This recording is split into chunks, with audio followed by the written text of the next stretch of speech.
¿Sabías que hay actos que pueden abrir puertas espirituales por donde el enemigo entra para robar lo más valioso que Dios ha puesto en ti? La masturbación, aunque comúnmente vista como inofensiva, es uno de esos actos que, cuando se practica de forma continua y oculta, puede convertirse en una brecha que los demonios usan para atacar a los elegidos. En Juan 10:10 Jesús advierte: el ladrón no viene sino para hurtar, matar y destruir. Yo he venido para que tengan vida y para que la tengan en abundancia. Esta declaración nos revela el propósito destructivo del enemigo y nos invita a examinar aquellas áreas donde podríamos estar entregando terreno sin saberlo. Hoy revelaremos 5 cosas específicas que los demonios intentan robar a los elegidos que caen en la masturbación.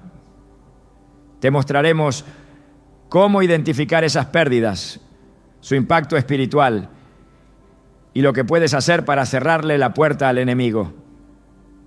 ¿Estás listo para entender lo que Dios tiene reservado para ti?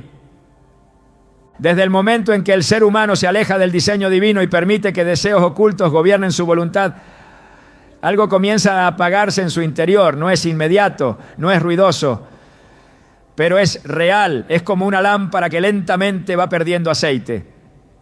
Al principio, la llama sigue allí, aún brilla, pero con cada noche, con cada acto oculto, con cada pensamiento que se esconde tras la cortina del placer solitario, la llama titubea. Y cuando se apaga por completo, no siempre se nota desde afuera, pero por dentro el alma lo sabe, porque ha comenzado a perder algo que antes le era natural: la capacidad de discernir entre lo que viene de Dios y lo que es una trampa del enemigo. El discernimiento espiritual no es una habilidad que se aprende en libros, ni una técnica que se perfecciona con práctica. Es un regalo, un fruto de la intimidad constante con el Espíritu Santo, una consecuencia directa de caminar en luz y verdad. En Hebreos 5:14 leemos: pero el alimento sólido es para los que han alcanzado madurez, para los que por el uso tienen los sentidos ejercitados en el discernimiento del bien y del mal. Es decir, que quienes se alimentan de la palabra, quienes rechazan el mal y abrazan la obediencia, desarrollan una sensibilidad especial para reconocer la voluntad de Dios en cada decisión, pensamiento y circunstancia. Pero ¿qué sucede cuando esta práctica de obediencia es reemplazada por una rutina secreta de pecado? La masturbación, aunque el mundo la disfrace de necesidad natural o expresión inofensiva, actúa como un velo que oscurece el espíritu. En el momento del acto, el alma se desconecta de lo eterno y se enfoca en lo carnal. No hay comunión, no hay oración, no hay palabra, solo una distracción íntima que deja residuos en el alma. Esos residuos, aunque invisibles, se acumulan.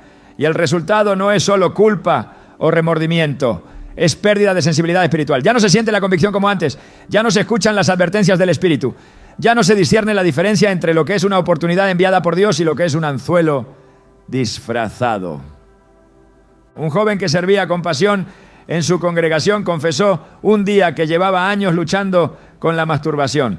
Por fuera era el ejemplo, siempre presente, siempre atento, siempre dispuesto, pero por dentro se sentía cada vez más frío. Leía la Biblia y no entendía. Oraba y no sentía nada. Tomaba decisiones y después se daba cuenta de que había sido guiado por su propio deseo, no por el Espíritu.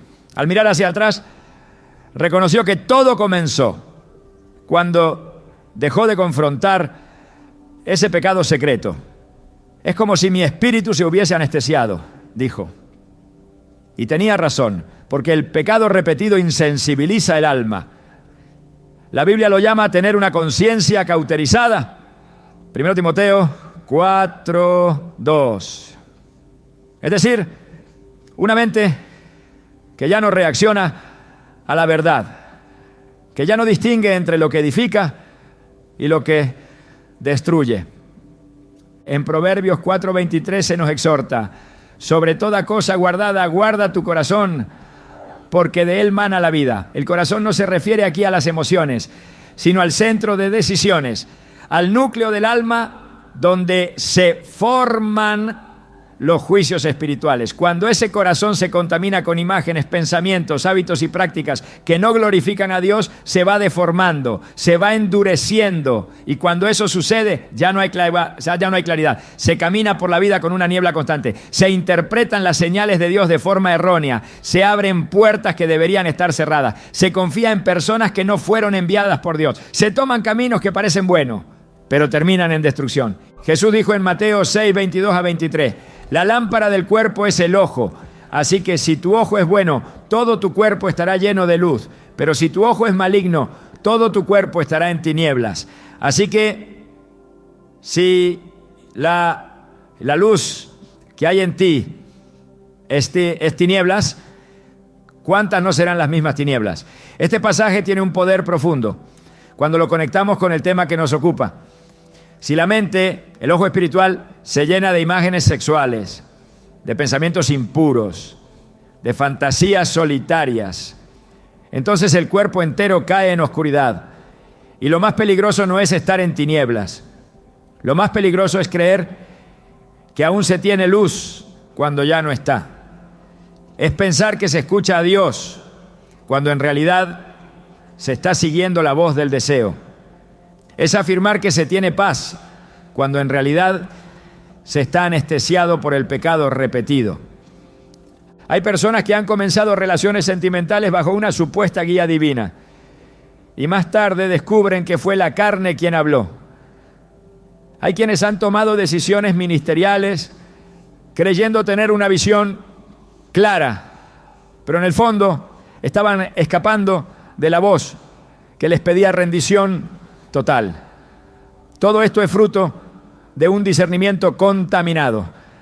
Y esa contaminación, en muchos casos, tiene su raíz en la impureza sexual no confesada. La masturbación constante alimenta el alma con deseos que se oponen al espíritu. Romanos 8:5 lo dice sin rodeos: porque los que son de la carne piensan en las cosas de la carne, pero los que son del espíritu, en las cosas del espíritu.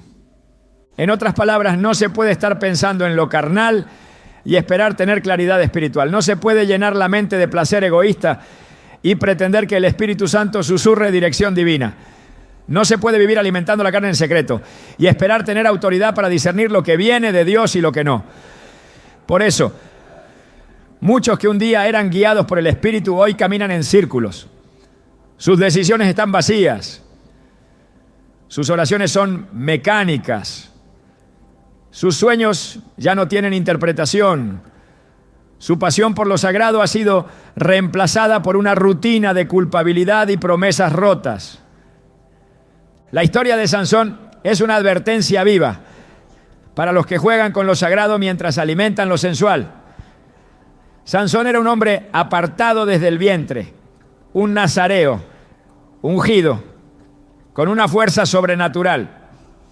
Pero también tenía una debilidad por los placeres sexuales. Esa debilidad no solo lo llevó a la ruina emocional, sino que afectó directamente su discernimiento. En Jueces 16:20 leemos una de las frases más tristes de toda la Biblia. Y ella le dijo: Sansón, los filisteos sobre ti. Y luego que despertó de su sueño se dijo: esta vez saldré como las otras y me escaparé. Pero él no sabía que Jehová ya se había apartado de él. No sabía, no discernió, no sintió el cambio, porque su sensibilidad espiritual ya estaba destruida. Eso es lo que sucede cuando se vive una vida dual.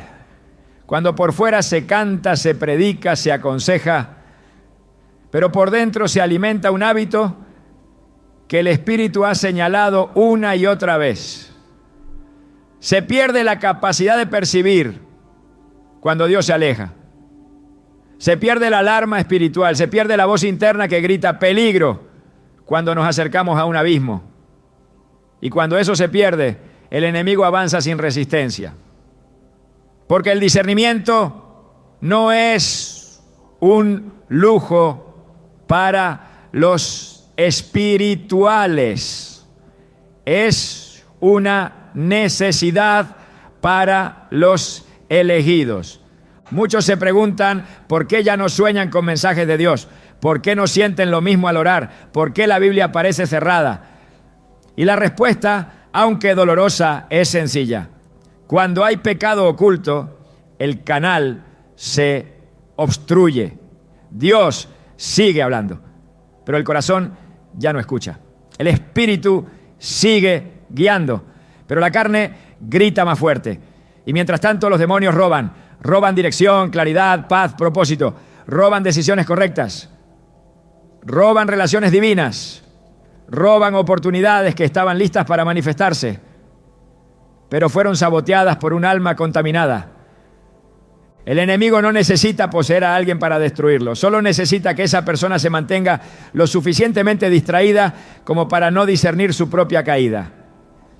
Es como un veneno lento que adormece los sentidos. Al principio todo parece igual, pero un día despiertas y ya no sabes quién eres, qué haces ni hacia dónde vas. Esa es la consecuencia de perder el discernimiento. Y esa pérdida comienza con pequeños hábitos, como mirar imágenes indebidas, como fantasear en secreto, como entregarse una y otra vez a un acto que promete alivio, pero deja un vacío más grande. Pero hay esperanza, porque el mismo Dios que advirtió a Sansón también restauró a David. El mismo espíritu que se apartó de Saúl fue el que levantó a Pedro después de su traición. No importa cuán lejos hayas llegado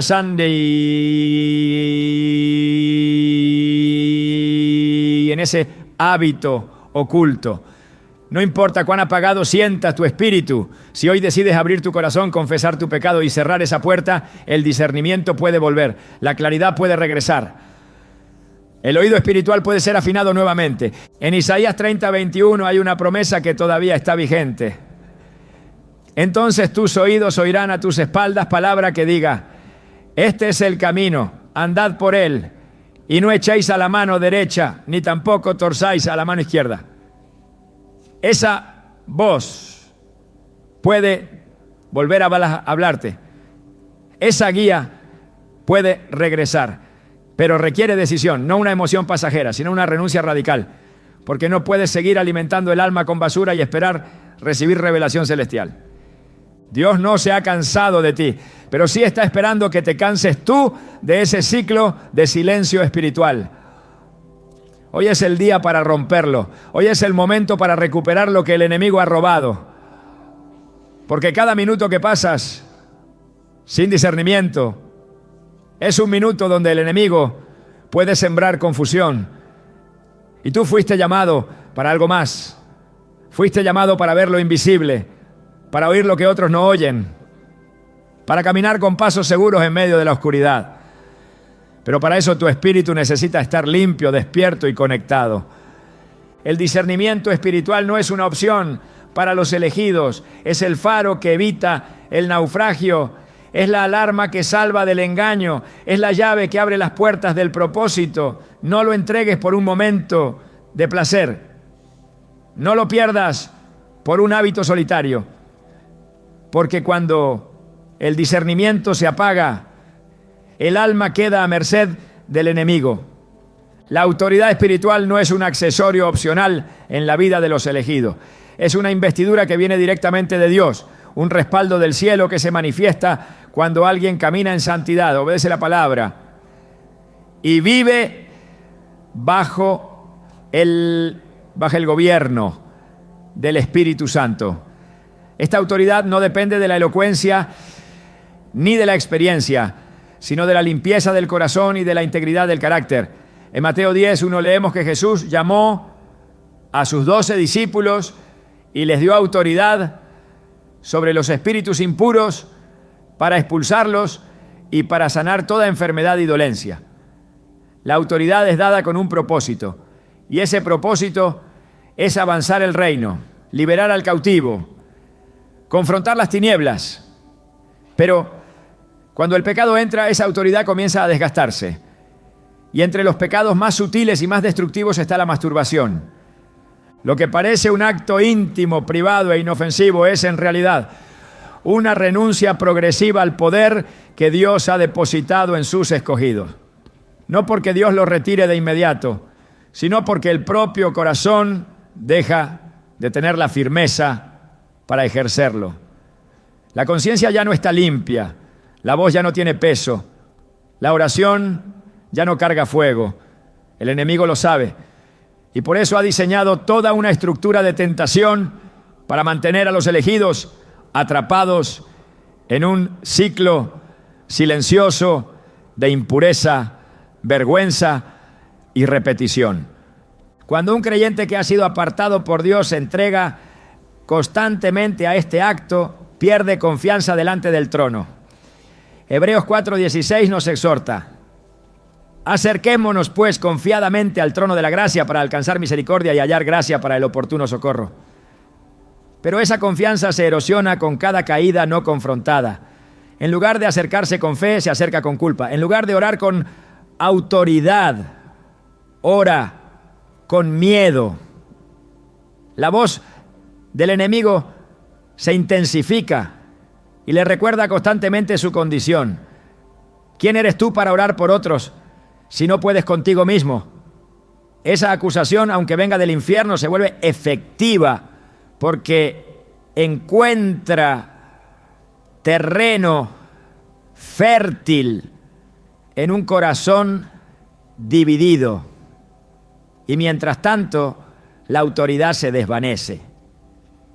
En el mundo espiritual, la autoridad no se sostiene con apariencia, sino con santidad. No se proyecta desde el talento, sino desde la obediencia. Un espíritu contaminado no tiene peso ante las tinieblas. Y el enemigo reconoce esto. En Hechos 19, 15 a 16, los hijos de Seba intentaron usar el nombre de Jesús sin vivir bajo su señorío. Y el espíritu malo les respondió: a Jesús conozco y sé quién es Pablo, pero vosotros, ¿quiénes sois? Luego el hombre endemoniado los atacó y los dejó heridos. Este pasaje revela una verdad ineludible. El mundo espiritual responde a la identidad y la autoridad, no a las palabras vacías. Y esa autoridad no puede coexistir con una vida doble. La masturbación, cuando se convierte en hábito, quiebra el testimonio interno, contamina la conciencia y debilita el manto de autoridad que Dios ha puesto sobre sus siervos. Cada vez que se cede ante ese impulso, no solo se peca contra el cuerpo, como lo advierte 1 Corintios 6, 18, sino que se le cede al enemigo un espacio más dentro del territorio espiritual que Dios había asignado al creyente. El enemigo no necesita arrebatarlo todo de una vez, le basta con dividir el corazón y lo hace poco a poco. Lo que antes era una oración con fuego se convierte en un susurro tibio. Lo que antes era una convicción firme se vuelve una duda constante y la persona comienza a retirarse. No lo hace públicamente, pero sí en lo profundo. Ya no ora por otros con la misma fe. Ya no reprende al enemigo con la misma autoridad. Ya no intercede con la misma pasión, porque algo dentro se ha quebrado. La palabra de Dios establece que somos embajadores de Cristo, 2 Corintios 5:20, representantes de su reino en la tierra. Y un embajador no puede representar con eficacia a un reino que ya no gobierna su corazón. Cuando el enemigo logra introducir este tipo de pecado secreto, el creyente ya no representa el reino con integridad, sino con hipocresía. Y esa hipocresía, aunque no sea evidente ante los ojos de los hombres, es claramente visible en el mundo espiritual. Por eso muchos oran y no ven resultados, predican y no hay transformación, reprenden y no hay reacción, porque el respaldo que viene del cielo solo permanece sobre aquellos que caminan en verdad. Y la masturbación habitual descalifica espiritualmente, porque es una forma de rendirse al deseo personal antes que al dominio del espíritu. En Romanos 13:14 se nos ordena: vestíos del Señor Jesucristo y no proveáis para los deseos de la carne, No se trata de luchar con las fuerzas humanas, sino de vivir bajo la cobertura de Cristo, lo que implica renunciar a todo lo que alimenta la carne. Cuando esa cobertura se debilita, la autoridad desaparece. No porque Dios haya cambiado, sino porque el hombre ha bajado la guardia, y cuando no se ejerce la autoridad, el terreno ganado comienza a perderse. Lo que antes se había conquistado en oración se vuelve a perder por negligencia espiritual. La masturbación crea una división interna que impide al creyente ejercer dominio sobre su entorno espiritual. En Santiago 1:8 se nos dice que el hombre de doble ánimo es inconstante en todos sus caminos. Esa inconstancia no se limita a lo emocional, sino que tiene un efecto directo sobre la autoridad. Porque donde hay doblez no hay firmeza. Donde hay duplicidad no hay alineación con el Espíritu. Y sin esa alineación las palabras se vacían, las oraciones pierden efectividad y las decisiones espirituales carecen de dirección. La autoridad espiritual solo puede ejercerse desde un lugar de integridad. No es una cuestión de fuerza, sino de posición delante de Dios. Cuando el enemigo ve que alguien ha comprometido esa posición a través del pecado repetido, lo ataca con mayor intensidad. Porque sabe que ya no hay cobertura sólida, ya no hay escudo, ya no hay respaldo. Esa persona se convierte en blanco fácil. Y lo más peligroso no es el ataque, sino la incapacidad para resistirlo. Porque cuando se ha perdido la autoridad, el creyente se encuentra desarmado en medio de una batalla espiritual que nunca se detiene. Por eso es tan urgente restaurar esa autoridad, no con palabras, sino con un arrepentimiento profundo y una decisión radical de cortar toda práctica que contamine el cuerpo y el espíritu.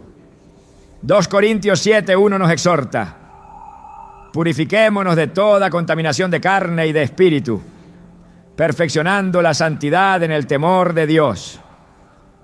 La pureza no es una meta idealista, es una condición necesaria para ejercer autoridad.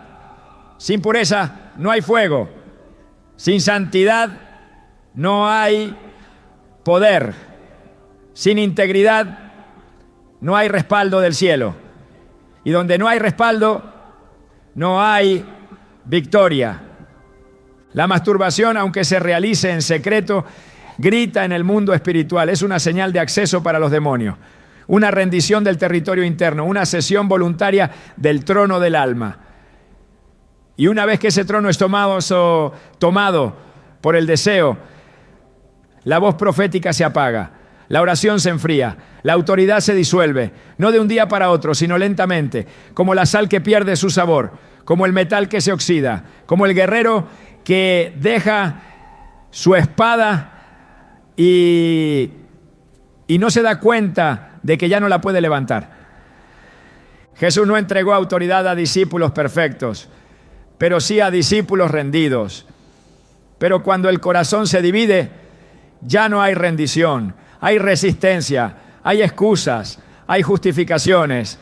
Y esas justificaciones abren la puerta a la tolerancia del pecado. Esa tolerancia, a su vez, anula la efectividad espiritual.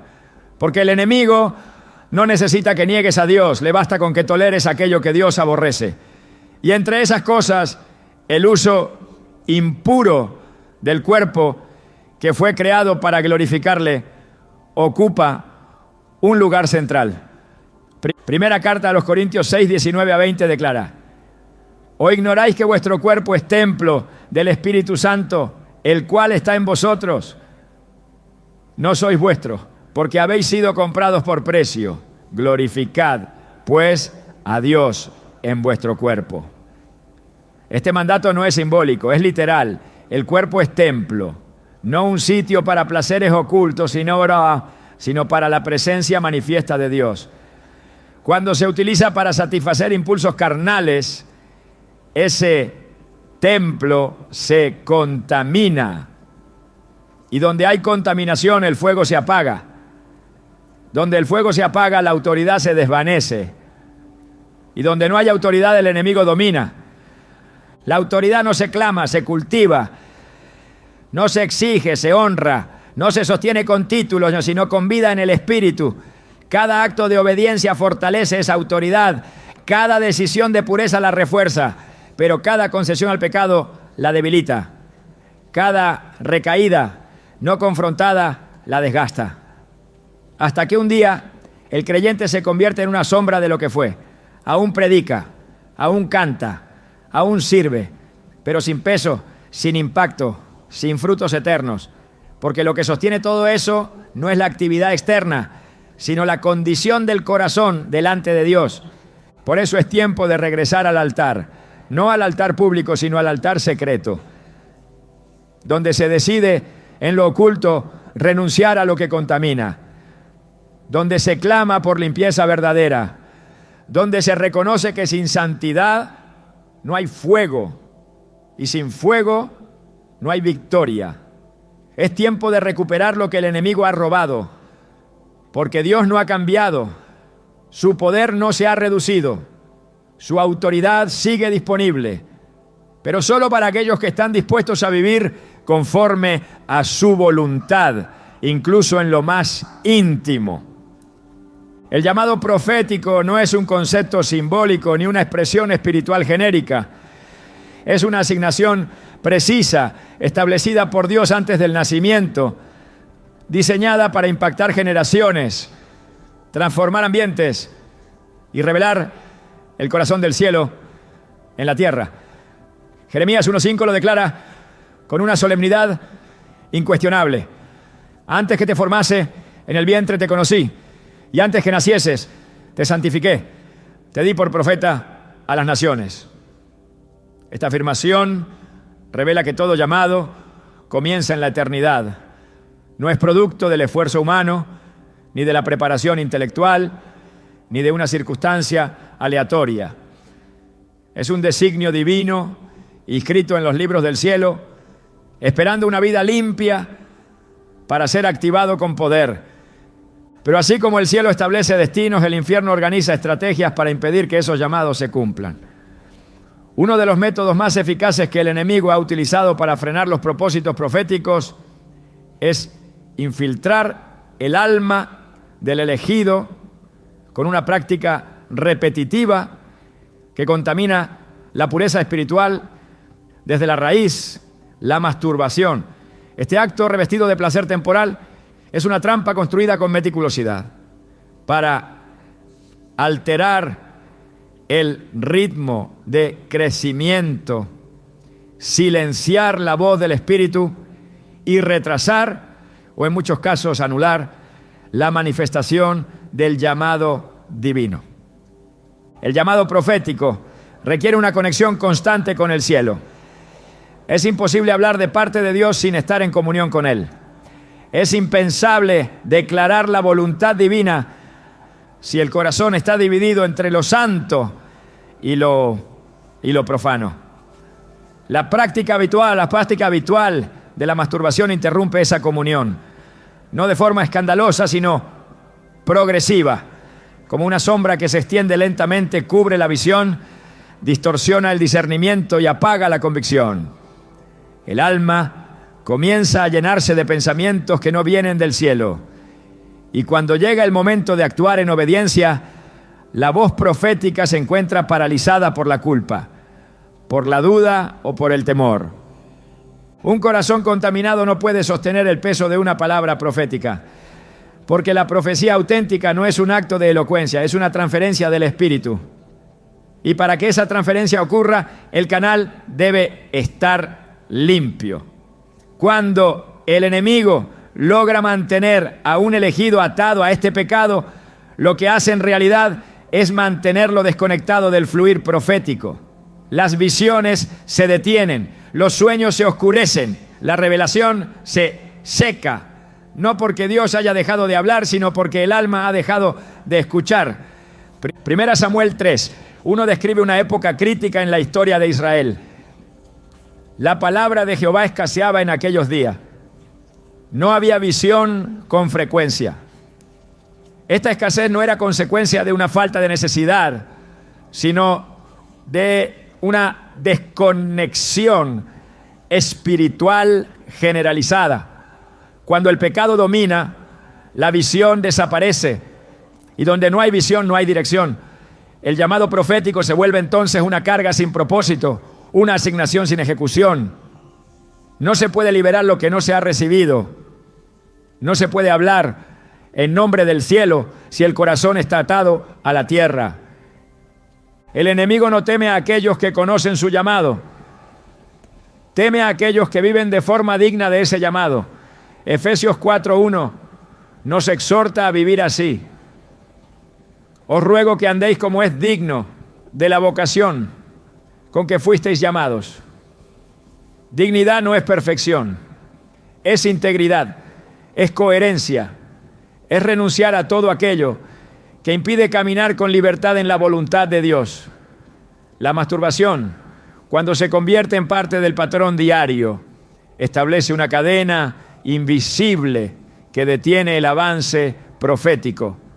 Se ora pero no se oye, se ayuna pero no se rompe, se busca pero no se encuentra, porque el alma está dividida entre el deseo de cumplir el llamado y el hábito que lo frustra.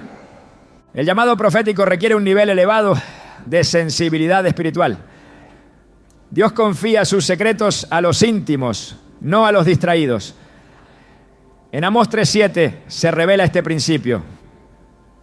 Porque no hará nada Jehová el Señor sin que revele su secreto a sus siervos, los profetas.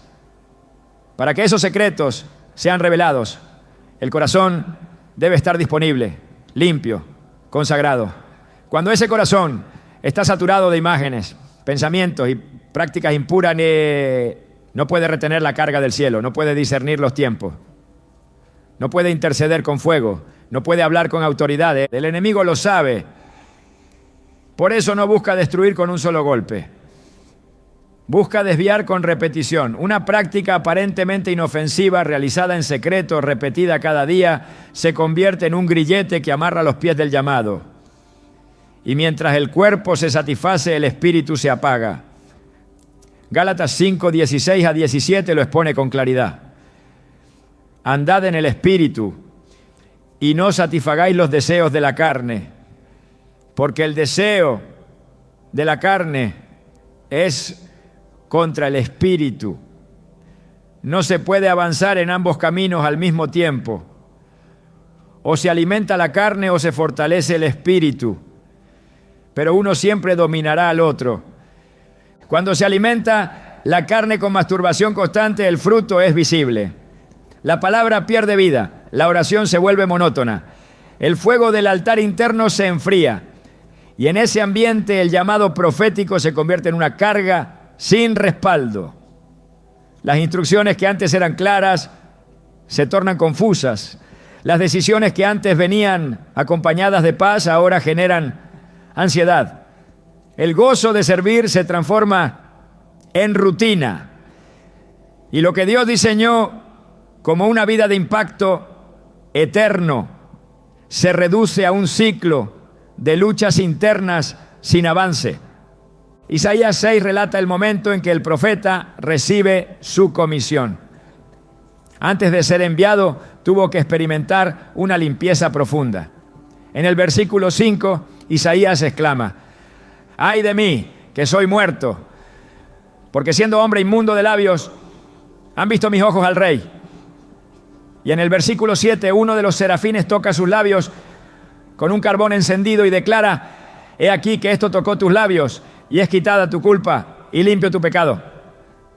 Solo después de esa purificación pudo escuchar la voz que decía: ¿a quién enviaré? Y responder con certeza: heme aquí, envíame a mí. Este patrón se repite en cada vida que ha sido llamada a aportar una voz profética. Primero la limpieza, luego la comisión. El problema no es tener debilidades, el problema es no confrontarlas. La masturbación habitual no es simplemente una caída ocasional, es una señal de que hay una rendición interna a un deseo que no proviene de Dios. Y esa rendición desactiva la gracia que sostiene el llamado. Dios no unge al desobediente, No respalda al que juega con lo sagrado. No acelera a quien ha decidido estancarse por comodidad. El llamado profético tiene urgencia, pero también tiene condiciones. Y una de ellas es la pureza. En 2 Timoteo 2:21 se establece una condición innegociable. Si alguno se limpia de estas cosas, será instrumento para honra, santificado, útil al Señor y dispuesto para toda buena obra. La utilidad en el reino está vinculada directamente a la limpieza del corazón. No basta con el conocimiento, no basta con el deseo. Es necesario vivir separado, apartado, libre de toda práctica que ensucie el templo del Espíritu. Solo así la voz profética puede resonar con claridad, con poder y con efectividad. El enemigo no necesita hacer que el elegido renuncie a su llamado. Le basta con que lo retrase, le basta con que lo dude, le basta con que lo practique sin pasión, sin fuego, sin convicción, y lo logra manteniéndolo en ciclos repetitivos de impureza.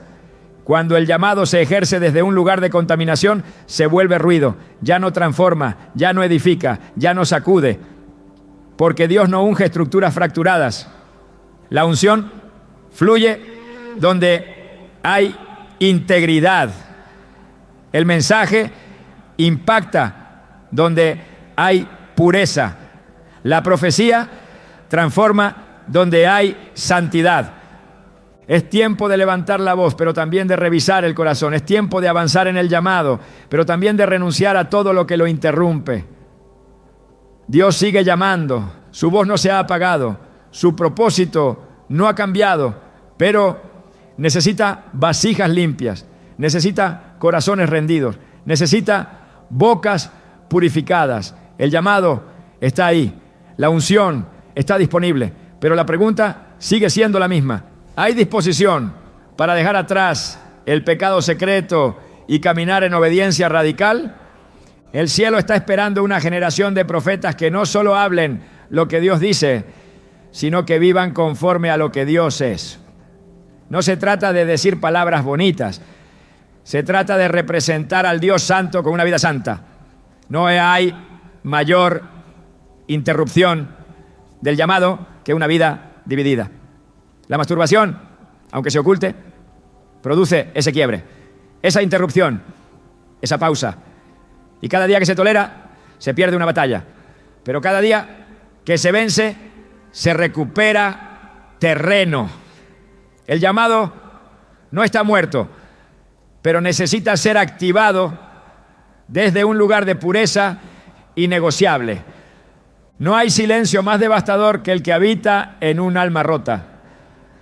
La fragmentación del alma no ocurre de manera abrupta ni visible, pero sus efectos son duraderos, penetrantes, silenciosos. Es una ruptura interna que no sangra por fuera, pero que grita por dentro. Y lo más peligroso de esta ruptura es que muchos no la reconocen. Continúan caminando, orando, sirviendo, pero lo hacen desde pedazos, desde un corazón dividido, desde una mente cargada de imágenes, desde emociones sin restaurar. La masturbación no solo afecta a lo físico ni únicamente lo espiritual, su alcance es más profundo. Penetra el alma, divide su estructura y deja al elegido funcionando por inercia, pero sin plenitud. La Biblia enseña en Hebreos 4:12 que la palabra de Dios es viva y eficaz y más cortante que toda espada de dos filos. Penetra hasta partir el alma y el espíritu, las coyunturas y los tuétanos, y discierne los pensamientos y las intenciones del corazón. Este versículo revela que el alma y el espíritu, aunque interconectados, son dimensiones distintas del ser humano y que el alma puede ser afectada en su esencia más profunda. Cuando alguien se entrega repetidamente a un acto que no honra a Dios, como la masturbación, está generando fisuras internas que alteran su capacidad de amar, de confiar, de adorar, de sentir con pureza. La fragmentación del alma es el resultado de ceder constantemente el cuerpo al deseo. cada pensamiento impuro que se alimenta, cada imagen que se guarda en la memoria, cada sensación que se activa sin propósito divino deja una marca, una atadura invisible, un vínculo con algo que no proviene del espíritu. Y cuando esto se repite sin confrontación, el alma comienza a dividirse. Una parte anhela a Dios, otra parte vive para el deseo, una parte quiere caminar en santidad, otra se rinde ante la urgencia del impulso. Esta división es real. Es como si dentro de un mismo cuerpo habitaran dos corrientes opuestas, una tirando hacia la luz y otra arrastrando hacia las sombras. Santiago 1:8 declara que el hombre de doble ánimo es inconstante en todos sus caminos. No se trata de una simple vacilación emocional. Es un estado interno de conflicto permanente, donde el alma ha perdido su unidad. Y esa inconstancia se manifiesta en todo. En la fe, que tambalea. En la esperanza, que se enfría. En la identidad, que se diluye. La masturbación puede parecer insignificante frente a otros pecados más visibles, pero su capacidad para dividir el alma es profunda, porque no solo implica un acto físico, sino una entrega emocional, mental y espiritual que deja puertas abiertas a influencias externas que desgastan, distorsionan y debilitan. Cuando el alma se fragmenta, ya no hay estabilidad interna. El creyente puede tener momentos de fervor, pero se apagan rápidamente. Puede tomar decisiones firmes, pero se revierte ante la próxima tentación. Puede llorar en el altar, pero volver al mismo hábito a los pocos días. No porque no ame a Dios, sino porque su alma ya no tiene una estructura sólida. Está dividida y esa división es aprovechada por el enemigo para sembrar duda, confusión, ansiedad y desaliento. La lucha deja de ser contra el pecado y se convierte en una batalla por mantener la integridad del propio ser. David comprendió esta realidad cuando clamó en el Salmo 51:10: crea en mí, oh Dios, un corazón limpio y renueva un espíritu recto dentro de mí. No pidió simplemente perdón, pidió restauración de estructura interna, porque entendía que el pecado no solo mancha, también quiebra, no solo aleja, también fragmenta. Y la única forma de restaurar lo que se ha roto es a través de una intervención divina que no se limite a sanar, sino que reconstruya. Porque cuando el alma se fragmenta, se vuelve incapaz de sostener la presencia de Dios de manera estable. Recibe, pero no retiene. Se llena, pero se vacía rápido. Y así se vive, con hambre constante, con vacío recurrente, con frustración espiritual continua. La masturbación tiene un componente invisible que muchas veces se pasa por alto. La conexión espiritual que se establece con los objetos de deseo. Cada imagen, cada pensamiento, cada fantasía crea un lazo.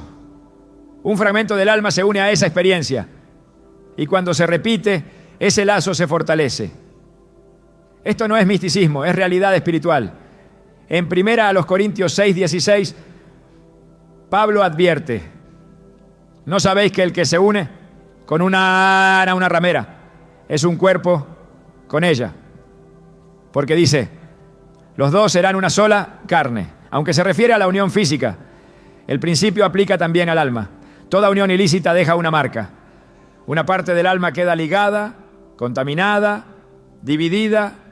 Y cuando el alma está dividida ya no puede amar plenamente, ya no puede servir con gozo, ya no puede adorar con libertad, porque una parte está presente, pero otra está atada al pasado, al recuerdo, a la imagen, al hábito. Esta división produce un desgaste emocional que se manifiesta en relaciones rotas, en aislamiento espiritual, en dificultad para recibir amor y para entregar amor. Porque el alma ya no responde con integridad, sino desde pedazos que no han sido restaurados. Y cada vez que se vuelve al mismo pecado, la fragmentación se profundiza. Es como añadir más grietas a un vaso que apenas contiene agua. eventualmente se rompe por completo. Dios no diseñó al hombre para vivir fragmentado. En Deuteronomio 6:5 el mandato es claro. Amarás a Jehová tu Dios de todo tu corazón y de toda tu alma y con toda tu fuerza. No se puede amar con toda el alma si el alma está repartida. No se puede adorar en espíritu y en verdad cuando una parte del alma está unida a lo que Dios detesta.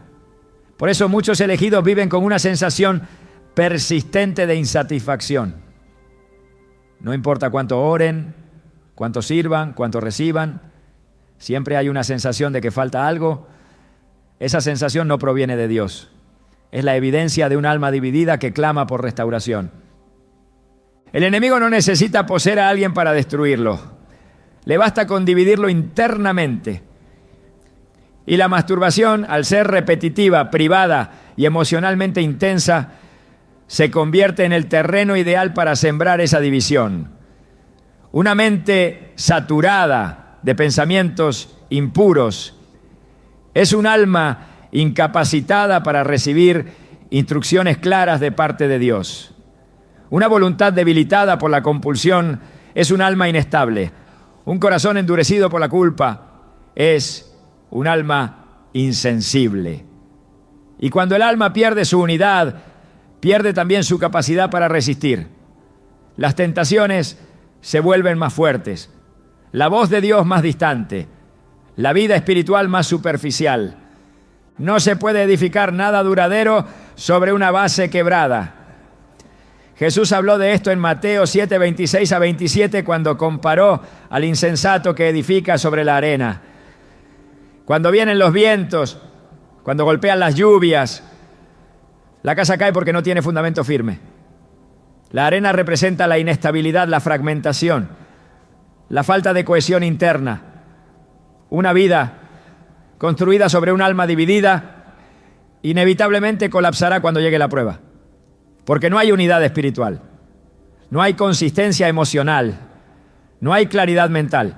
Solo hay fragmentos luchando por sostener algo que no puede mantenerse por sí mismo. Pero Dios no solo revela la herida, también provee la restauración. En Ezequiel 36, 26 se nos promete: os daré corazón nuevo y pondré espíritu nuevo dentro de vosotros. Y quitaré de vuestra carne el corazón de piedra y os daré un corazón de carne. Esta restauración no es simbólica, es una transformación literal del interior, es la unificación del alma, es la recuperación de la sensibilidad, de la paz, de la pureza. Pero esta transformación no ocurre mientras se tolera el pecado que produce la fragmentación. No se puede sanar lo que no se renuncia.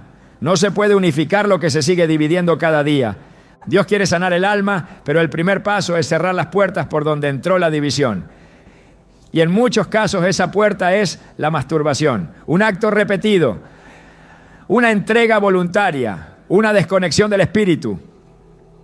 Cada vez que se renuncia a ese hábito, se recupera un fragmento, se reconstruye una parte, se fortalece un vínculo con el cielo. La restauración no es instantánea, pero es real. Ocurre cuando hay decisión, cuando hay constancia, cuando hay humildad y cuando esa restauración se completa. El alma vuelve a cantar, vuelve a sentir, vuelve a fluir, vuelve a adorar con libertad. La fragmentación del alma es una de las estrategias más sutiles del infierno, porque no destruye de inmediato. Solo divide, solo dispersa, solo desgasta. Y mientras lo hace, el enemigo avanza, porque sabe que un alma dividida no puede resistir, no puede avanzar, no puede conquistar. Pero la promesa de Dios es más fuerte que cualquier estrategia del infierno. Joel 2:25 declara: y os restituiré los años que comió la oruga, el saltón, el revoltón y la langosta. Esa restitución incluye el alma, incluye los fragmentos, incluye las partes que se perdieron en momentos de debilidad, de confusión, de oscuridad. Todo puede ser restaurado, pero comienza con una decisión: cerrar la puerta al pecado que divide. El gozo del Señor no es una emoción pasajera ni una actitud optimista. Es una fuerza espiritual, una evidencia de comunión profunda, un fruto directo de vivir en alineación con la voluntad de Dios. Nehemías 8:10 lo declara con claridad: el gozo de Jehová es vuestra fuerza. Esa fuerza no viene de las circunstancias ni de la ausencia de problemas, sino de una conexión continua con la presencia del Altísimo. Cuando esa conexión se interrumpe, el alma comienza a debilitarse y el gozo cede su lugar al vacío, a la culpa, a la ansiedad. Y pocos pecados silenciosos tienen la capacidad de secar esa fuente como lo hace la masturbación. La práctica persistente de este acto va drenando la paz interior, porque desconecta al espíritu de su fuente de consuelo. No es una desconexión inmediata, sino progresiva. Es como una brisa que al principio es casi imperceptible, pero que con el tiempo se convierte en un viento que arrastra toda certeza. El alma que antes encontraba deleite en la oración, ahora lucha por sostener un pensamiento sin distracciones. El corazón que antes reposaba en la palabra, ahora se agita con culpa y duda. El silencio que antes era espacio de revelación, ahora se transforma en un eco que devuelve inseguridad. La paz que sobrepasa todo entendimiento no se sostiene en un ambiente contaminado. Filipenses 4:7 afirma que esa paz guardará vuestros corazones y vuestros pensamientos en Cristo Jesús. Pero cuando los pensamientos están saturados de imágenes y deseos no confrontados, el corazón deja de ser guardado y la mente se convierte en campo de batalla. La paz se rompe y el enemigo toma ventaja, porque donde no hay paz, hay vulnerabilidad. Donde no hay gozo, hay espacio para la tristeza, para la apatía, para el desgaste emocional. Y el creyente, aún con buenas intenciones, comienza a perder el brillo, la fuerza, la pasión. El Espíritu Santo produce gozo. Gálatas 5:22 lo presenta como uno de los frutos esenciales de una vida guiada por Él. Pero ese fruto necesita terreno fértil. No se manifiesta en un alma dividida ni en una mente invadida por la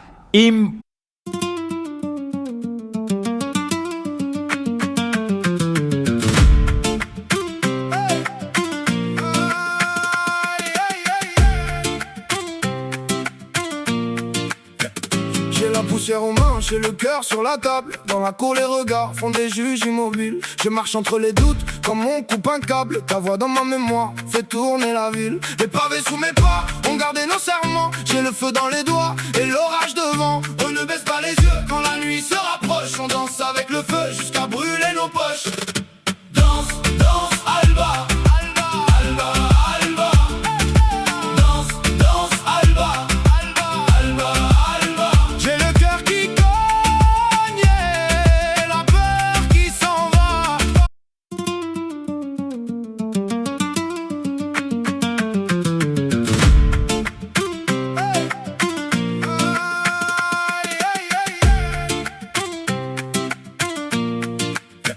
J'ai la poussière aux manches et le cœur sur la table. Dans la cour les regards font des juges immobiles. Je marche entre les doutes comme on coupe un câble. Ta voix dans ma mémoire fait tourner la ville. Les pavés sous mes pas ont gardé nos serments. J'ai le feu dans les doigts et l'orage devant. On ne baisse pas les yeux quand la nuit se rapproche. On danse avec le feu jusqu'à brûler nos poches.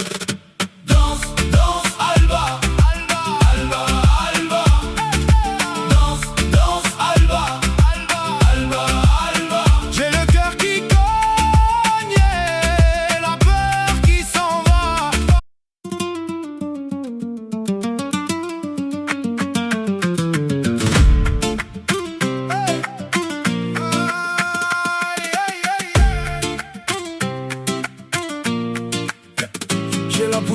manches et le cœur sur la table. Dans la cour, les regards font des juges immobiles. Je marche entre les doutes comme on coupe un câble. Ta voix dans ma mémoire fait tourner la ville. Les pavés sous mes pas ont gardé nos serments. J'ai le feu dans les doigts et l'orage devant. On ne baisse pas les yeux quand la nuit se rapproche. On danse avec le feu jusqu'à brûler nos poches. Danse, danse, Alba, Alba, Alba, Alba. Danse, danse, Alba, Alba. Pureza. El gozo no sobrevive en ambientes donde la conciencia está en guerra constante con la culpa, porque el alma no puede disfrutar de la presencia de Dios si está ocultando aquello que lo entristece. Efesios 4:30 nos advierte: y no contristéis al Espíritu Santo de Dios. La tristeza del espíritu se manifiesta como ausencia de gozo, como pérdida de sensibilidad, como apagamiento progresivo de la vida interior. El enemigo entiende que un creyente sin gozo es un creyente sin fuerza. Sin paz, las decisiones se vuelven erráticas. Sin gozo, el servicio se convierte en obligación. Sin paz, la adoración pierde profundidad. Sin gozo, la fe comienza a tambalear.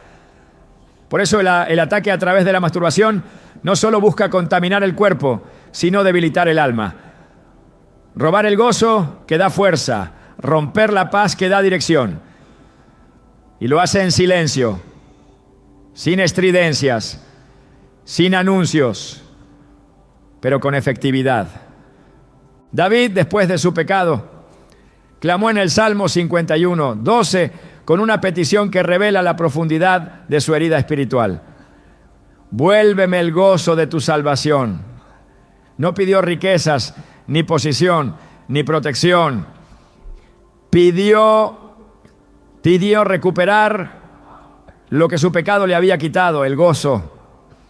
Porque entendía que sin ese gozo no podía continuar. No se puede caminar en victoria cuando el corazón está amordazado por la culpa. No se puede disfrutar de la gracia cuando el alma se siente separada. El gozo y la paz no son añadidos. Son indicadores de salud espiritual. Su ausencia es una señal de alerta que no debe ser ignorada. Una vida cristiana sin gozo no es vida, es religión. Una fe sin paz no es confianza, es ritual. Y muchas veces lo que ha robado ese gozo no es la prueba externa, sino el pecado secreto. Ese acto que se repite en las sombras y que después produce vergüenza, tristeza y desconexión. El enemigo no teme al creyente que sabe versículos, sino al que los vive con un corazón limpio. Porque ese es el que resiste, ese es el que avanza, ese es el que porta luz. Pero cuando el gozo se pierde, la luz se opaca. Cuando la paz se rompe, la dirección se confunde. Y lo que fue diseñado para avanzar con fuego, se estanca por un hábito que parecía insignificante. El gozo no se recupera ignorando la causa de su pérdida. Se recupera enfrentando con verdad lo que lo ha apagado. En el 1 Juan 1:9 hay una promesa restauradora. Si confesamos nuestros pecados, Él es fiel y justo para perdonarnos nuestros pecados y limpiarnos de toda maldad. Esa limpieza trae paz, ese perdón restaura el gozo. Pero mientras haya ocultamiento, habrá carga. Mientras haya tolerancia al pecado, habrá vacío. El alma no puede sostener plenitud cuando se aferra a lo que Dios ha pedido soltar. El gozo del Señor no es frágil, pero necesita condiciones para florecer. No es una emoción, es una presencia. No se construye con esfuerzo humano, se cultiva con obediencia. No se sostiene en ambientes contaminados, sino en corazones rendidos. Y la masturbación, cuando se convierte en hábito, roba lentamente esa capacidad de disfrutar la presencia de Dios sin culpa. Quita la paz que permite descansar en la voluntad divina y en su lugar introduce una tensión constante entre lo que se sabe que está mal y lo que se desea dejar, pero no se suelta. El alma fue diseñada para vivir en paz, no en conflicto permanente. Fue creada para regocijarse en Dios, no para batallar con sombras internas. Pero cada vez que se permite un acto que contamina, se fortalece ese conflicto y se debilita esa alegría. El enemigo no necesita arruinar toda la vida de un creyente para frenar su propósito. Le basta con quitarle la paz y el gozo, porque sin eso, la vida cristiana pierde su esencia. Y cuando eso ocurre, el creyente comienza a alejarse, a enfriarse, a desconectarse. Y todo comenzó con una rendición que parecía pequeña. La batalla espiritual no es una metáfora, es una realidad permanente. Cada día el alma se enfrenta a fuerzas invisibles que buscan debilitar su integridad, su comunión, su propósito. Efesios 6:11 lo dice con firmeza: vestidos de toda la armadura de Dios para que podáis estar firmes contra las acechanzas del diablo. Esta armadura no es decorativa, es esencial. Sin ella, el creyente no tiene defensa, no tiene resistencia, no tiene protección. Pero esa armadura no se sostiene con palabras, se fortalece con obediencia. Y uno de los actos que más la deteriora es la masturbación. Cada componente de la armadura espiritual representa un principio inquebrantable: verdad, justicia, paz, fe, salvación y la espada del Espíritu. Pero cuando el pecado entra, esos principios comienzan a erosionarse. El cinturón de la verdad se afloja cuando se vive en secreto. La coraza de justicia se resquebraja con cada acto que no honra a Dios. El calzado de la paz pierde firmeza cuando la culpa gobierna el corazón. El escudo de la fe se debilita con la duda que provoca la caída constante. El yelmo de la salvación se desplaza cuando el enemigo siembra acusación. Y la espada del Espíritu se apaga cuando la palabra ya no tiene efecto en un corazón dividido. El enemigo no necesita despojar a un creyente de su armadura de forma directa. Le basta con que ese creyente deje de cuidarla. La masturbación constante produce ese descuido espiritual.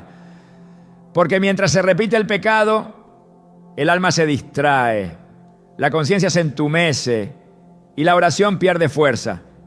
Y sin oración no hay revestimiento. Sin comunión no hay cobertura. El creyente comienza a caminar expuesto, vulnerable, sin protección. Y cuando la prueba llega, no tiene con qué resistir.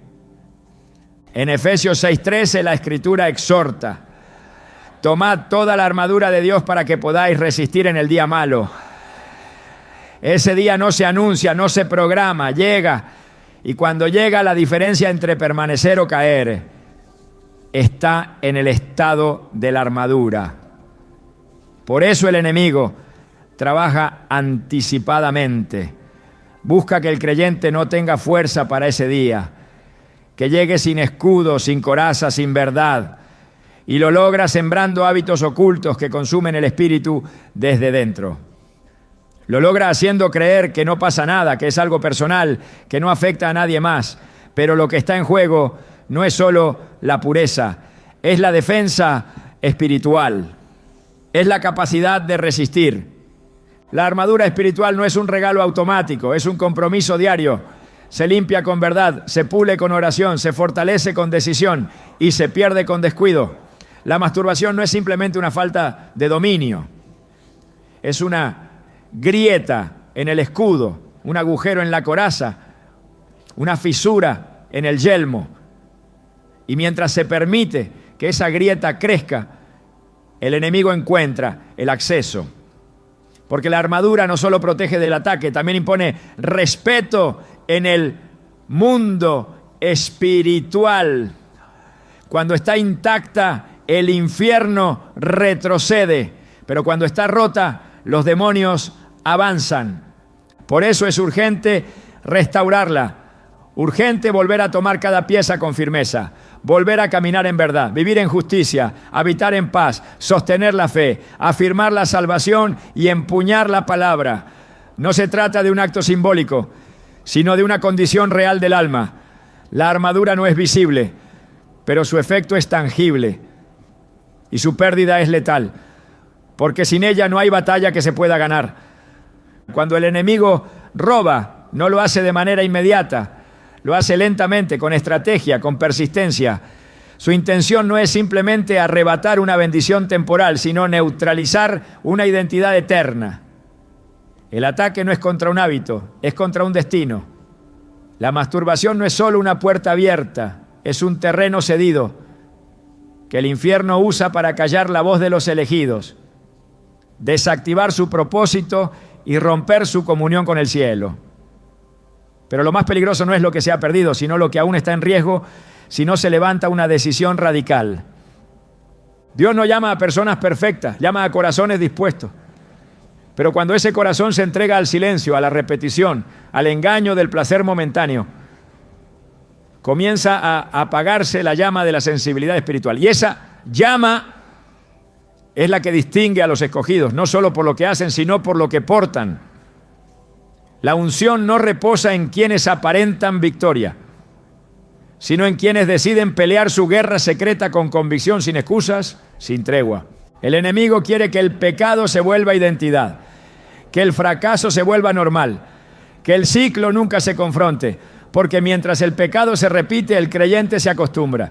Y una vez que se acostumbra, deja de luchar. Pero Dios no está buscando conformidad, está llamando a guerreros. No necesita habilidad, necesita entrega. No busca perfección, busca rendición. Porque la rendición es lo que abre el cielo, es lo que restaura la comunión, es lo que revive el fuego. El camino de regreso no comienza con acciones externas, comienza en lo secreto, en ese momento donde el alma se quebranta, donde la verdad ya no se oculta, donde se le entrega a Dios no solo el pecado, sino el lugar que ese pecado ocupaba. Solo entonces comienza la verdadera restauración. No la que cambia el comportamiento, sino la que transforma el corazón. Porque Dios no busca reformas temporales, busca un altar permanente, un lugar donde pueda habitar, no solo visitar. Hay esperanza, pero no en la repetición. Hay poder, pero no en la evasión. Hay libertad, pero no en la negación. La libertad viene cuando se expone la oscuridad a la luz, cuando se elige obedecer, incluso cuando duele, cuando se deja morir lo que ha estado matando en silencio. Y aunque el proceso no sea fácil, la recompensa es mayor que cualquier placer que el enemigo haya ofrecido. Hoy es el día para levantar una nueva declaración, una que diga: no seré más esclavo de este hábito. No permitiré que los demonios sigan robando lo que Dios depositó en mí. No cederé más terreno, no entregaré más propósito. Hoy decido cerrar la puerta. Hoy renuncio al silencio. Hoy reclamo mi identidad, mi llamado, mi integridad. Porque cuando un elegido se levanta, el infierno tiembla. Y cuando el corazón se rinde, el cielo responde. ¿Estás listo para recuperar lo que te pertenece?